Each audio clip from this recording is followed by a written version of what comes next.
Muy buenos días, amados hermanos y amigos, que el Señor les continúe bendiciendo en esta mañana tan especial. Dice la palabra del Señor en el libro de los Salmos que este es el día que hizo el Señor para que nosotros nos gocemos y nos alegremos en Él. Así que en este domingo 13 de septiembre del año 2020, el año de plenitud divina y de morar bajo la gloria del Señor, yo les saludo en el glorioso nombre de nuestro Señor Jesús y le doy la bienvenida a este tiempo de estudio de la palabra del Señor. Hemos utilizado todo el tiempo de la pandemia que hemos estado pasando para profundizar en la palabra del Señor, como dijo nuestro Señor Jesucristo, escudriñad las Escrituras porque a vosotros os parece que en ella tenéis la vida eterna y ellas son las que dan testimonio de mí. Así que bienvenido a este estudio, bienvenida, colóquese bien y vamos a empezar en el día de hoy. Vamos a tener una palabra de oración. Padre, queremos en esta mañana tan especial de este día domingo darte gracias por tu cuidado, tu protección, tu ayuda, tus bendiciones, por tu llamamiento, por haber extendido en este día tu misericordia de una forma nueva sobre nosotros, por hacer sobreabundar tu gracia para salvación en cada una de nuestras vidas y por tu grande amor con el que tú nos rodeas, Señor, y nos brindas cuidado, protección, nos prosperas y nos bendice de una manera muy especial. Estamos profundamente agradecidos contigo por todas estas cosas y por darnos la oportunidad también en este día de juntos poder estudiar tu palabra. Pedimos en el nombre de nuestro Señor Jesucristo que, como siempre, tu Espíritu Santo sea nuestro maestro para que nos revele las verdades contenidas en tu palabra y para que acomode lo espiritual tuyo a lo espiritual nuestro, porque queremos ser edificados y fortalecidos en nuestro ser interior. Así que de antemano queremos darte toda la honra y la gloria por cada semilla, Señor, que tú nos entregues y por todo lo que tú hagas en nuestra vida. En el nombre precioso de nuestro Señor Jesucristo. Amén y amén. Bien, en este día quiero presentarle el tema Los asombrosos dirigentes. Estamos en el estudio del libro de los Hechos del Espíritu Santo y estamos en el capítulo número 4. Estamos viendo el momento cuando los apóstoles Pedro y Juan fueron detenidos por predicar la palabra de Dios después de la sanidad de un lisiado. Y hoy vamos a ver cómo los gobernantes actuaron y la manera también como el Señor Jesucristo intervino para que ellos pudieran ser liberados. Así que entramos entonces al estudio de esta porción de la palabra del Señor. Los asombrosos dirigentes. Desde los tiempos de Herodes, año 37 a.C., hasta la caída de Jerusalén, 70 después de Cristo, el oficio de sumo sacerdote, conferido originalmente por vida, hereditario y reservado para los descendientes de Sadoc, fue quedando sometido a los caprichos de los gobernantes políticos judíos y la complacencia de los romanos. Se consideraba que durante este tiempo hubo al menos 28 ocupantes del cargo. Era claro que solo debía haber un sumo sacerdote en ejercicio, pero aún después de entregar sus funciones no solo conservaba gran parte de su prestigio, sino también el carácter conferido por el cargo. Seguían vigentes para él la mayoría de las prescripciones, pero también se mantenía su influencia y prerrogativas, ya que se consideraba que su cargo poseía santidad eterna. Por ejemplo, se sabe que el procurador Sulpicio Quirinio instituyó en el sumo sacerdocio en el año 6 después de Cristo a Anás, hijo de Seti, quien ocupó el cargo por 9 años, y aún a pesar de que fue destituido, continuó ejerciendo una gran influencia. 5 de sus hijos, un nieto y un yerno, Caifás, llegaron a ser sumos sacerdotes en periodos diferentes. Eso es una dinastía. Anás y Caifás aparecen en el juicio de Jesús, y posteriormente lo encontramos de nuevo en el juicio de Pedro y Juan en Hechos 4. Es muy importante recordar que los sumos sacerdotes formaban parte del Sanedrín, constituyéndose quizás en el grupo más representativo al interior del mismo. En mi disertación del día de hoy, la cual he titulado Los asombrosos dirigentes, voy a tocar 3 aspectos relevantes. El primero, enemigo sorprendido. El segundo, prueba indisputable. El tercero, amenazas injustas. Vamos a ver este primer punto, enemigo sorprendido. Este primer punto está basado en Hechos capítulo 4, versículo 13. Y dice así la palabra del Señor. Y viendo la valentía de Pedro y de Juan, y teniendo en cuenta que eran hombres sin letra e indoctos, se asombraban y reconocían que habían estado con Jesús. Amados hermanos, cuando uno está con el Señor Jesucristo, hasta los incrédulos reconocen que uno es un seguidor, un amigo del Señor Jesucristo. El permanecer en el Señor Jesucristo nos ayuda a que el Espíritu Santo pueda trabajar en nuestra vida y formar en nuestro carácter, llevarnos a la madurez espiritual que necesitamos nosotros en el Señor Jesucristo. Y aquí el liderazgo, liderazgo judío, el Sanedrín, ellos reconocieron que Pedro y Juan habían estado con el Señor Jesucristo. Usted no puede estar con el Señor Jesús y seguir siendo el mismo, la misma. Cuando usted está con el Señor Jesucristo, cuando usted permanece en Cristo, en su vida va a haber un cambio, una transformación especial. Los guardias del templo se distribuían alrededor del edificio para asegurar el orden. Los saduceos eran miembros de una pequeña pero poderosa secta religiosa judía que no creían en la resurrección. Fueron los líderes religiosos que permanecieron para obtener recursos al cooperar con los romanos. La mayoría de los que intervinieron en el arresto y la crucifixión de Jesús eran miembros de esos 3 grupos. Pedro y Juan hablaron a la gente durante el tiempo de oración de la tarde.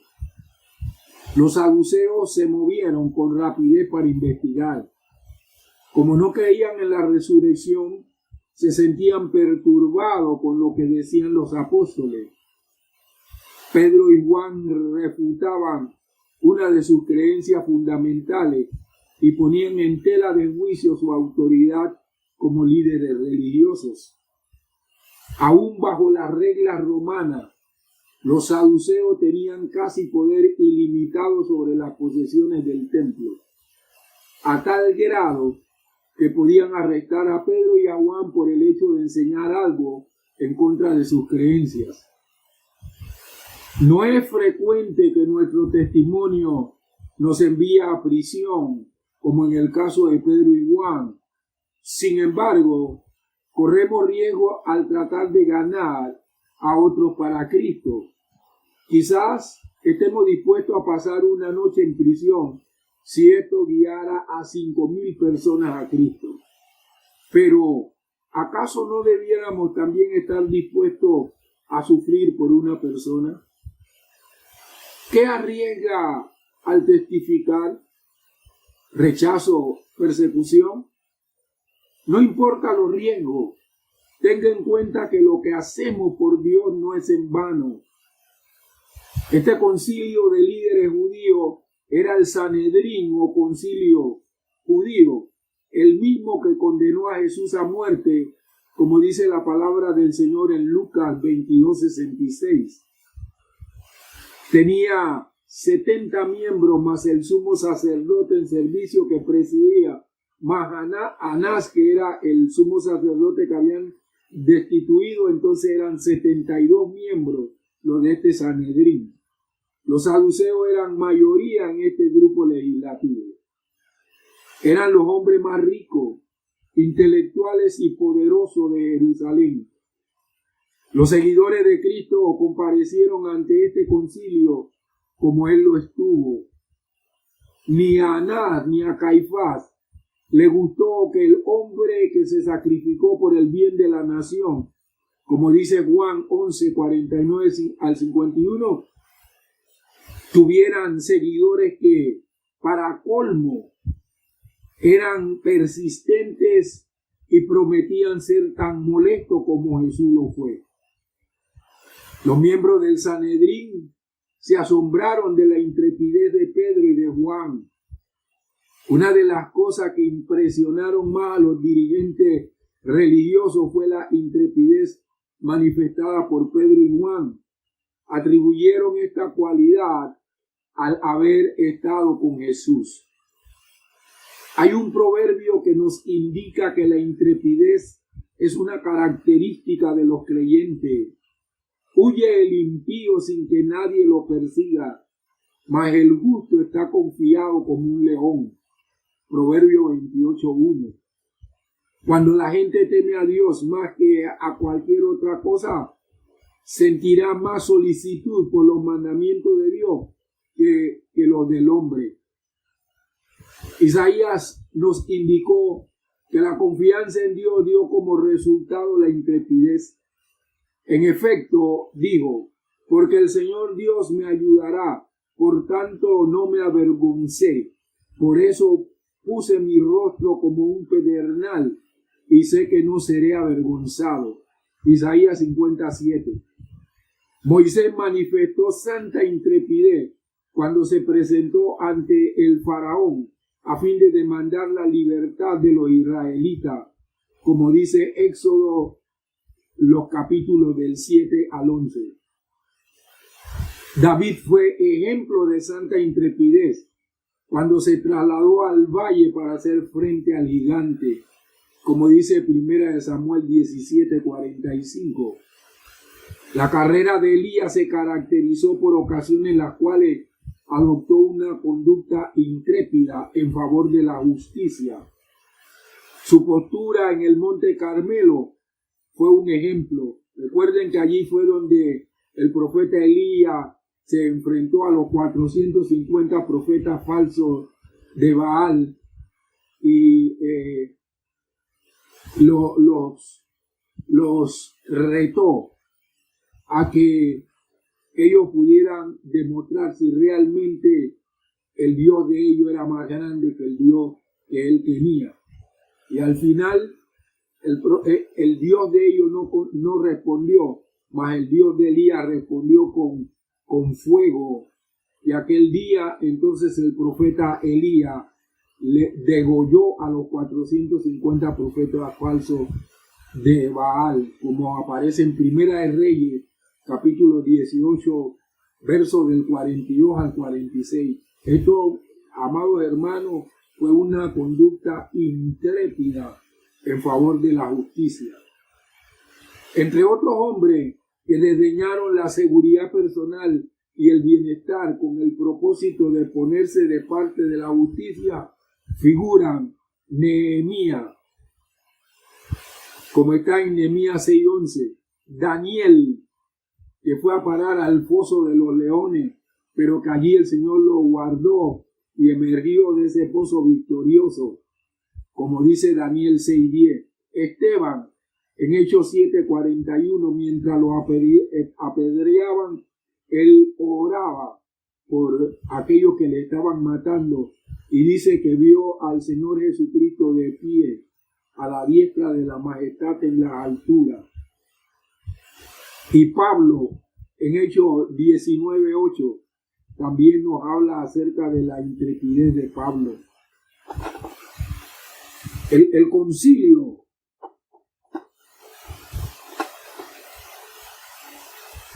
El concilio sabía que Pedro y Juan carecían de estudios y estaban sorprendidos de lo que Jesús hizo por ellos. Una vida cambiada convence a la gente del poder de Cristo. Uno de sus más grandes testimonios es la diferencia que otros ven en su vida y acciones desde que aceptó a Cristo. Y sin embargo, aunque hablaron con fuerza, claridad y en forma directa, no usaron la frase altisonante de los oradores educados de la época.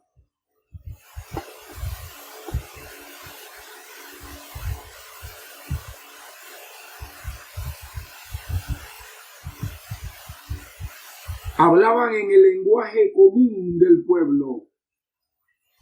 Para los sacerdotes y escribas eran personas sin educación e ignorantes. Luego, los miembros del Sanedrín reconocieron que estos hombres habían estado con Jesús. Es posible que se acordaran de los dolorosos encuentros que habían tenido con Jesús cuando habían procurado atraparle, como nos narra Mateo capítulo 22, versículos 15 y 23. Era evidente que aquel mismo poder y aquella misma sabiduría acompañaban a aquellos que habían estado con Jesús. ¡Qué tremendo! Vamos a ir al segundo punto. Prueba indisputable. Este está basado en Hechos capítulo 4, versículo del 14 al 16.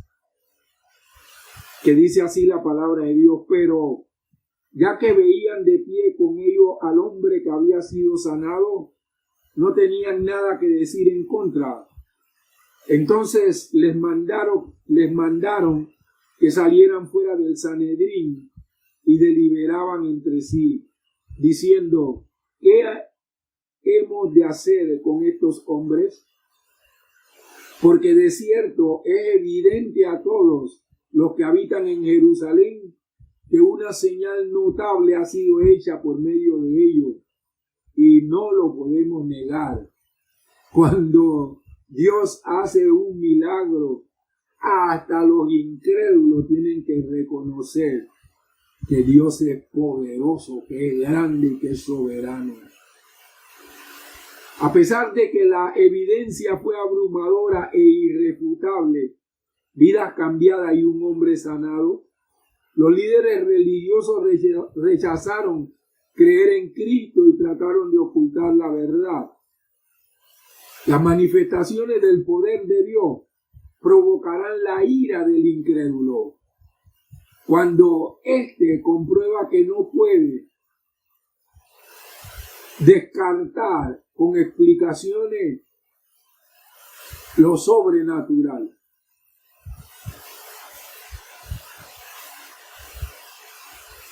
La realidad es a veces desagradable. Estos sabios, abogados, sacerdotes y políticos hubieran querido destruir la fe de Juan y Pedro mediante argumento, pero no había nada que debatir. No podían negar que había ocurrido un milagro notable. El hombre lisiado estaba allí mismo, de pie, erguido y fuerte. ¡Qué contraste, amados hermanos y hermanas, se observa entre estos gobernantes y Pedro y Juan! Los dirigentes judíos no sabían qué decir ni qué hacer. Pedro y Juan estaban disfrutando de la confianza que se deriva de la firme dependencia del Espíritu Santo. Y nosotros tenemos que confiar plenamente en el Señor. Por eso el Señor Jesucristo dijo: en el mundo tendréis aflicciones, pero confiad, yo he vencido al mundo. Y el Señor Jesús también había preparado a los discípulos, a los apóstoles, diciéndole que ellos tendrían persecuciones, pero que cuando éstas vinieran, ellos no se preocuparan, porque en aquella hora el Espíritu Santo les daría las palabras que ellos tendrían que hablar. Esa fue la razón por la cual Pedro y Juan no temblaron ante el concilio. Sabían que se iba a hacer una realidad lo que el Señor Jesucristo les había prometido. Y así fue cuando el Espíritu Santo usó a Pedro para hablar en el nombre del Señor Jesús. El liderazgo judío tuvo que reconocer que realmente, aunque él no era un hombre de estudio, que no tenía cultura, el haber estado con el Señor Jesucristo le había dotado de sabiduría, de valor, de denuedo. Eso necesitamos también nosotros para poder contrarrestar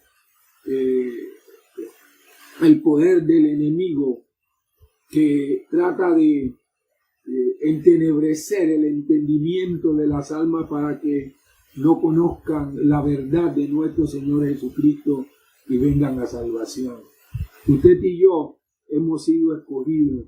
Dios nos trasladó de las tinieblas a su luz admirable para que nosotros podamos anunciar las virtudes del que nos amó y se entregó por nosotros en la cruz del Calvario. Hemos recibido de esa gracia, necesitamos también dar de esa gracia para que otros puedan disfrutar de lo que ahora mismo nosotros disfrutamos. Vamos al tercer punto, amenazas injustas. Este tercer punto está basado en Hechos, capítulo 4, versículos 17 y 18. Pero para que no se divulgue cada vez más entre el pueblo, amenacémosle para que de aquí en adelante no hablen a ninguna persona en este nombre. Entonces los llamaron y les ordenaron terminantemente que no hablaran ni enseñaran en el nombre de Jesús. Amados y amadas, finalmente el Sanedrín decidió eludir la responsabilidad de dar el veredicto y recurrió a amenazas. No tenían fundamento para castigar a los apóstoles y sin embargo querían impedir que el evangelio se esparciese. De manera que trataron de asustarlos. Usted no se asuste por lo que el enemigo, las estratagemas y las maquinaciones del enemigo. Usted persista en confiar en nuestro Dios. En realidad no entendía, no podían entender lo que les había acontecido a estos hombres que habían estado con Jesús. Amados hermanos y hermanas, no se sorprenda si algunos rechazan su posición de testigo de Cristo. Con las mentes se cierran. Ni siquiera la más clara presentación logra abrirla. Tampoco se dé por vencido, vencida. Ore por ello y continúe difundiendo el evangelio. Yo tengo a esta altura una interrogante para que nosotros podamos reflexionar. Es la siguiente: ¿es posible que pudiéramos ser más eficaces para la obra de Dios si fuésemos personas ignorantes, pero exhibiésemos en pleno el poder de Dios? Vamos a reflexionar un poquito sobre esto, porque Pedro y Juan manifestaron poder, pero eran hombres que no tenían los estudios de aquellos 72 que estaban allí en el Sanedrín. Ni siquiera tenían cultura, eran pescadores allá de una región limítrofe con los gentiles. Pero lo que sí manifestaron fue el poder de Dios en sus vidas. Los testigos más eficaces del Señor Jesucristo serán los doctos, o sea, los que tienen mayor estudio, mayor cultura, porque son doctos eruditos, pero con una característica, llenos del Espíritu Santo. Así que los doctos y eruditos llenos del Espíritu Santo serán los testigos más eficaces del Señor Jesús. para que no creamos que la eficacia de Pedro y de Juan dependía de su ignorancia, porque hay algunos que dicen que nosotros no tenemos que estudiar, no nos debemos preparar en institutos bíblicos, en escuelas ministeriales, en escuelas especiales, en universidades. Algunos esgrimen eso porque es nada más necesario depender del Espíritu Santo. Los que esgrimen esto están totalmente equivocados. El Señor Jesucristo habló de que nosotros tenemos que escudriñar las Escrituras, y usted no puede escudriñar las Escrituras solo. Para eso el Señor Jesucristo ha dejado los ministerios magisteriales para que nosotros podamos avanzar en el conocimiento de la palabra de Dios. Así que no podemos pensar que Pedro y Juan pudieron presentar de nuevo y poder ante este concilio de 72 gente bien educada, rica, poderosos allí en Jerusalén, nada más que por su ignorancia. No, lo que produjo esa sabiduría y esa defensa de Pedro y de Juan ante el concilio fue que ellos dependían de nuestro Señor Jesucristo, dependían del Espíritu Santo.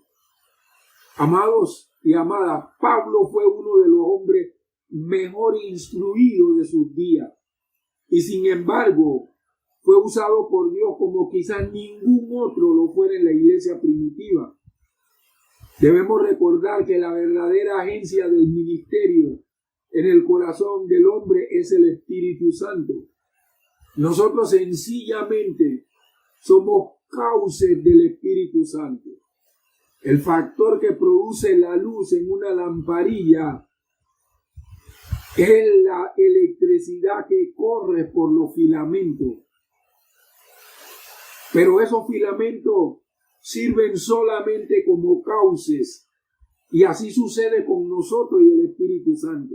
Somos los cauces a través de los cuales fluye el poder del Espíritu Santo. Él realiza la labor y nosotros somos solamente el cauce. La sabiduría no será suficiente, ni tampoco la ignorancia. La mejor combinación es un hombre docto, lleno del Espíritu Santo. Nosotros tenemos la historia de la fundación de la iglesia cuadrangular aquí en Panamá, y se habla de hombres y mujeres que no tenían estudio, pero que estaban llenos del poder de Dios. Se habla de una hermana Sergiolina Lescure, se habla de Catalina Morán, se habla de Armodio Palacio, gente que no tenían los estudios que tenemos nosotros, pero que estaban llenos del poder de Dios. Yo, estudiando la historia en la provincia de Darién era uno de los lugares más inhóspitos en los años 1900, en la década del 20 y del 30, y en aquel entonces había muchos brujos. Yo he logrado saber de la historia a través de gente que todavía vivían cuando ya el hermano Armodio Palacio había terminado su ministerio en la provincia de Darién. Pero dice que cuando él llegó a Darién, los brujos comenzaron a enfrentarlo, pero el hermano, lleno del poder del Espíritu Santo, batalló con ellos y comenzó a decretar en el nombre del Señor Jesucristo, y muchos brujos comenzaron a morirse en la provincia de Darién. Y cuando los otros vieron que esos brujos estaban muriendo, muchísimos se convirtieron al evangelio de nuestro Señor Jesucristo. Y en el ministerio del hermano Armodio Palacio, toda la provincia de Darién se llenó del evangelio de nuestro Señor Jesucristo. Iba de un lugar a otro predicando a Cristo. De allí, de Darién, pasó a Colombia, y en Colombia también predicó el evangelio de nuestro Señor Jesucristo. Era impresionante, un hombre sin tanta educación, sin cultura, pero lleno del Espíritu Santo, pudo llenar la provincia de Darién con el evangelio de nuestro Señor Jesucristo. Ahora, no fue la ignorancia lo que hizo que él pudiera hacer ese cauce que Dios usara de una manera impresionante y sobrenatural en Darién. Lo que hizo que él fuera usado de esa manera fue la dependencia que Armodio Palacio tuvo de el Señor Jesucristo a través del Espíritu Santo. Se habla de Catalina Morán, que fue a la provincia de Chiriquí. Dice que la hermana Catalina Morán no sabía ni siquiera leer. Llegaba al parque y hablaba con la gente y le decían, léame aquí este versículo, y cuando le leían ese versículo comenzaba a compartir la palabra de Dios, y de inmediato había manifestaciones sobrenaturales, y así también empezó la provincia de Chiriquí a llenarse con el evangelio de nuestro Señor Jesucristo. No fue la ignorancia de la hermana Catalina Morán lo que hizo que ella pudiera ser, amados hermanos, un cauce del Espíritu Santo. Lo que hizo eso fue la dependencia que ella tuvo del Espíritu Santo. Y así podemos hablar de otros en la década de 20, 30 y 40 que no tenían, eran gente del vulgo, o sea, sin educación y sin cultura, pero fueron llenos del poder del Espíritu Santo para llenar nuestra República de Panamá con el evangelio de nuestro Señor Jesucristo. Saben, amados hermanos y amigos, lo que hoy nos hace falta a nosotros no es estudio. Ya tenemos suficiente estudio. Algunos han ido al instituto bíblico, a las escuelas ministeriales, a las escuelas especiales y aún hasta universidades. Lo que nosotros hoy en día requerimos es depender de Dios de tal manera que la unción, el poder y el fuego del Espíritu Santo reposen sobre nuestras vidas, para que maravillas, milagros y prodigios ocurran, no solamente como ocurrieron en el primer siglo, sino como, hermano, está anotado, como está registrado, que ocurrió en nuestro propio país en la década del 20, del 30 y del 40, cuando llegaron los esposos, la familia Edward a Panamá a plantar la iglesia de nuestro Señor Jesucristo. Usted y yo hemos sido llamados para depender del Espíritu. Mire, nosotros podemos recibir muchas promesas, y esas promesas estarán allí latentes para su cumplimiento hasta que nosotros podamos depender de Dios. Cuando nosotros no sabemos esto y oímos la promesa, wow, hasta que nos soplamos por dentro. Así era yo cuando estaba joven. Dios me dio muchas promesas, y cuando Dios me daba esas promesas, yo me soplaba por dentro. Pero empezó un proceso divino de perfeccionamiento del carácter, donde Dios comenzó con quebrantamiento, con pulimiento, con perfeccionamiento y refinamiento. Y todo ese brío, toda esa fuerza de la carne que yo tenía ha sido quebrantada.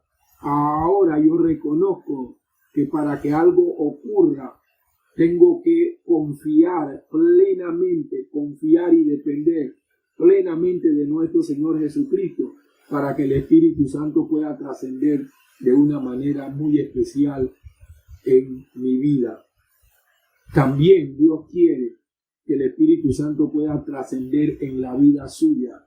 Así que en este día vamos a orar en el nombre de nuestro Señor Jesucristo, para que Él nos revista de ese poder que revistió a Pedro, a Juan, a los hermanos de la iglesia del primer siglo, y que revistió a los que fueron los fundadores de la iglesia cuadrangular aquí en Panamá.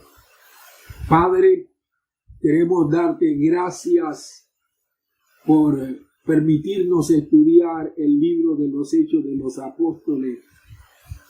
Es una verdadera bendición ver lo que tú hiciste con la iglesia del primer siglo. Cómo tú, Señor, fundaste, estableciste esa iglesia mediante la manifestación de tu espíritu y de tu poder. Pero conocemos los registros de las cosas que tú hiciste en nuestro país cuando fue plantada la iglesia cuadrangular aquí en Panamá. Cada semana habían sanidades, milagros y bautismos en agua y bautismo con el Espíritu Santo, como está registrado. Fue algo glorioso y maravilloso. Aquella visión celestial que tú le diste, Señor, al fundador de la iglesia cuadrangular, vino a ser una realidad por la trascendencia maravillosa de tu Espíritu Santo. Queremos que así como empezó la iglesia aquí en Panamá, con un revestimiento de poder en cada uno de sus miembros, también nosotros podamos ser revestidos de poder de lo alto.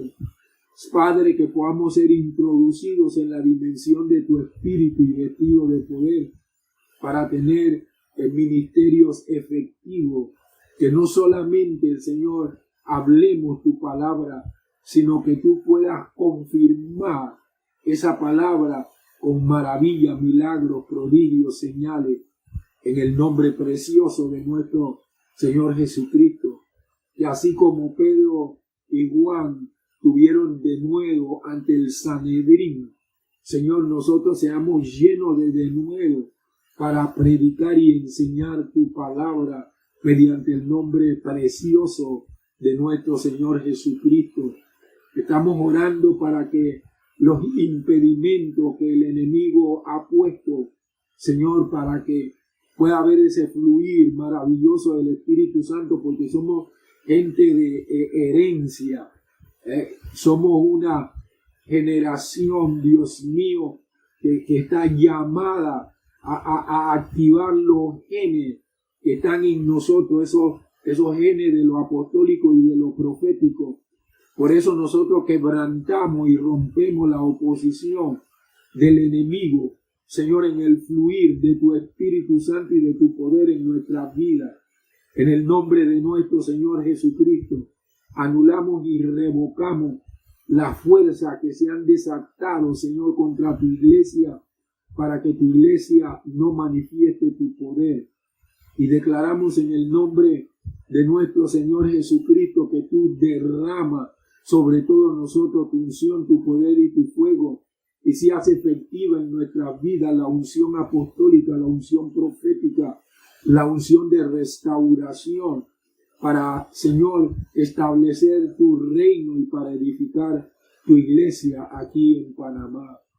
Y donde quiera que se predique el Evangelio, en cada una de las naciones de los que nos escuchan, Señor, en Costa Rica, en Honduras, allá en España y en Estados Unidos, en cada uno de los lugares, Señor, donde nos están escuchando esta palabra, que tu Espíritu Santo trascienda de una manera especial y que la palabra que he compartido, Señor, en este día sea glorificada, Señor, porque tú la confirmas en nuestros corazones, que el fuego santo de tu presencia comience a arder en el interior de nosotros para que seamos llenos de esa pasión, de ese fervor que necesitamos para esa llenura de tu Espíritu Santo, esa introducción, Señor, en la dimensión de tu Espíritu. Muchísimas gracias, Padre, por este estudio, y concédenos la oportunidad de poder seguir estudiando, Señor, tu palabra, en el nombre precioso de nuestro Señor Jesucristo. Amados hermanos y hermanas, hijos e hijas, quiero anunciarles que por directrices de nuestro Dios, la próxima semana estaremos cambiando el horario de la transmisión de de estas predicaciones. El Señor, primero sentimos de parte del Señor hacer el cambio, y lo sentimos debido a que como ya se han ido activando los bloques, ya la gente no está en sus hogares, sino que están trabajando, y por ejemplo los viernes a las 4 de la tarde ya no tienen la oportunidad de escucharlo, lo escuchan después, y el Señor lo que me dijo es que ya no es lo mismo cuando la gente lo escucha después. O sea, el sentido de la unidad en el Espíritu se pierde. Y el Señor dijo, mira, hay una sola persona que está recibiendo todo lo que tú anhelas y deseas que el Espíritu Santo dé. No le voy a mencionar el nombre, el Señor sí nos dijo el nombre, pero no le menciona el nombre. Entonces, la próxima semana, el estudio relacionado sobre el carácter va a ser traspasado para el día jueves. El jueves a las 7 de la noche. Y este estudio que estamos dando los domingos, el Señor dice mucho esfuerzo, pero hay pocos resultados. Este va a ser cambiado para el domingo a las 5 de la tarde. Así que quiero que sepa, el día jueves vamos a estar a las 7 de la noche y el día domingo a las 5 de la tarde. Así damos oportunidad para que no haya tanto apuro, porque tenemos nuestro compromiso con la predicación a través de Zoom, de Facebook y de eso, y entonces andamos a la carrera. Así que ya el domingo a las 5 de la tarde ya usted puede con calma ponerse a escuchar y unirse a mí a este estudio del libro de los Hechos del Espíritu Santo, porque al final de este estudio hay algo maravilloso que va a ocurrir en la vida de nosotros. Ya yo he dado con antelación este estudio, y los que lo han recibido ha sido una bendición de parte de Dios. Así que recuerde, el día jueves a las 7 de la noche y el domingo a las 5 de la tarde la próxima semana. Quiero agradecerle que haya estado conmigo, y si no ha podido estar ahora en la mañana y lo va a ver después, de todas maneras usted va a tener el anuncio para que lo tenga pendiente. Le saludo en el nombre maravilloso de nuestro Señor Jesucristo, y le invito para el próximo jueves seguir con nuestro estudio del proceso divino de la formación del carácter. Mientras llega ese tiempo, que el Señor le bendiga, le prospere, que el Señor le cuide, le guarde y cumpla su voluntad y su propósito en la vida suya. En el nombre precioso de nuestro Señor Jesucristo. Amén y amén.